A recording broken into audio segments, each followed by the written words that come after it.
Alright, in this video we are going to discuss the properties of special parallelograms. So in previous videos we were looking at special quadrilaterals, but now in this video we are going to be looking at properties of special parallelograms. So now these are all quadrilaterals, but every one of them is also going to be a parallelogram. So they're going to have all the properties of a parallelogram plus some extra ones.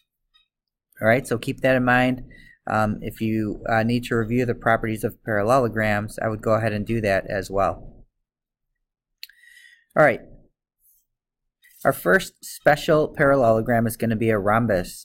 So a rhombus is a parallelogram. Alright, and the symbol we use for a parallelogram is this symbol here. Okay, parallelogram is really the only one we have a symbol for. With all sides congruent.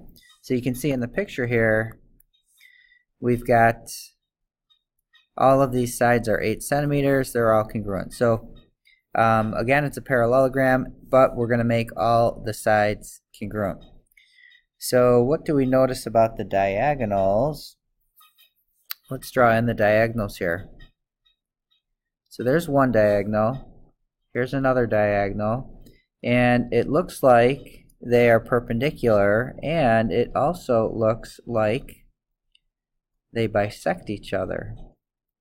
Okay, so they are perpendicular and bisect each other.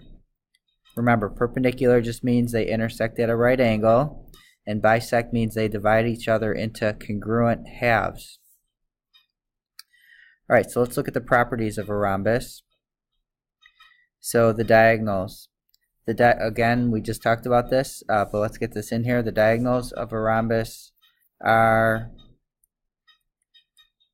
perpendicular and they bisect each other.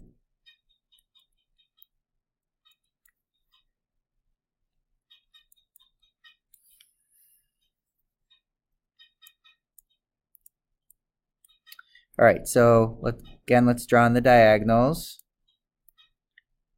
So the perpendicular part we can show with a little right angle marker. We could put that in any of those 4 angles there, and then we'll just show with tick marks that they bisect each other. So that's that. Now, with respect to the angles at the corners, the diagonals of a rhombus bisect the angles of the rhombus. So this was not the case for a parallelogram. Okay, this is only true for a rhombus. So these are going to be congruent, and these are going to be congruent. Notice I use the same tick mark on all 4 angles because since it is a parallelogram, the opposite angles, the big angles, are going to be congruent because it's a parallelogram. But now that it's also a rhombus, when I draw the diagonals, the 2 halves will be congruent. And then we'll do the same thing on these angles. So those are going to be congruent, and those are going to be congruent.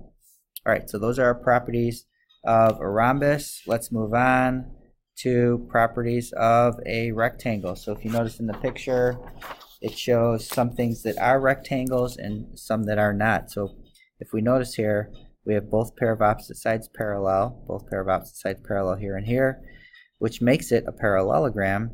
And then here, all the angles are congruent, which means that they have to be 90. And over here, it's given that they're 90. And then over here, obviously not a rectangle because it only has 3 sides.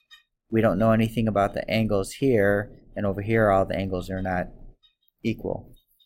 So a rectangle is a parallelogram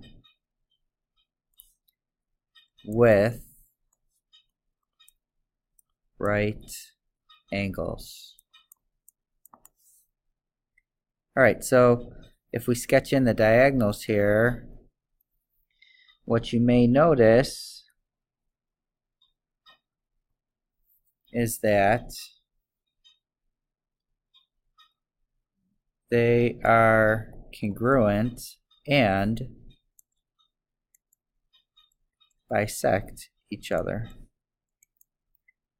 Okay, so the bisecting part, that is a property of a parallelogram, but now in addition to them bisecting each other, they are congruent. The congruent part is not part of just a regular parallelogram. Alright, so let's look at our properties here. The angles of a rectangle are right angles. So let's go ahead and draw in our right angle tick marks here. And the diagonals of a rectangle are congruent and bisect each other. So let's go ahead and draw in those diagonals. So they're going to be congruent and they're going to bisect each other. So that means I'm going to have the same tick marks on all four pieces of the diagonals. Alright, as usual, if you have questions, make sure you pause the video and get those questions answered. Okay, moving on to the square. So a square is a rectangle and a rhombus. So since it's a rectangle and a rhombus, it's also a parallelogram, but it's going to have all the properties of both of these quadrilaterals. So let's draw on the diagonals here. Here's the diagonals. So since it has all the properties of a rectangle and a rhombus, they're going to be perpendicular. They're going to bisect each other. They're going to be congruent. Notice the four tick marks are all the same. So let's write down some of this stuff. So the diagonals, they are congruent. They bisect each other. And they bisect the angles. So this one we didn't put in the picture, but we'll do that down below. So square properties, let's summarize everything. Now obviously these pictures here are not squares, but you can just assume that they are. So the angles of a square are right angles. Okay, so let's put those tick marks in there. The diagonals of a square are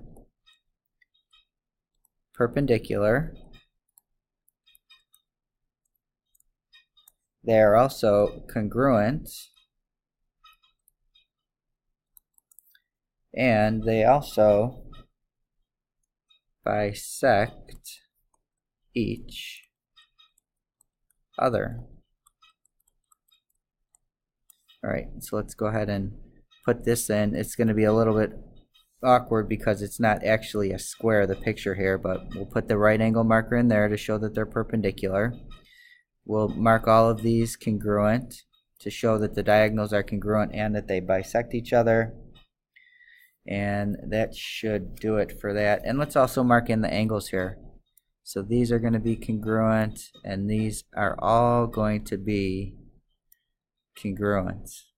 Alright, since the opposite angles are congruent, they're all right angles, and we're bisecting them, they're all going to be congruent. So if you're thinking ahead, each one of these angles is going to have to be 45 degrees. Alright, so those are the properties of our special parallelograms. Okay, so remember, all the properties that you learned about for parallelograms are going to apply, and then each one of these has its own special properties, and then the square has the properties of all these special parallelograms. Alright, maybe reread through these properties. They're very important for you to be able to solve the problems, that you know what they are, and we'll see you next time.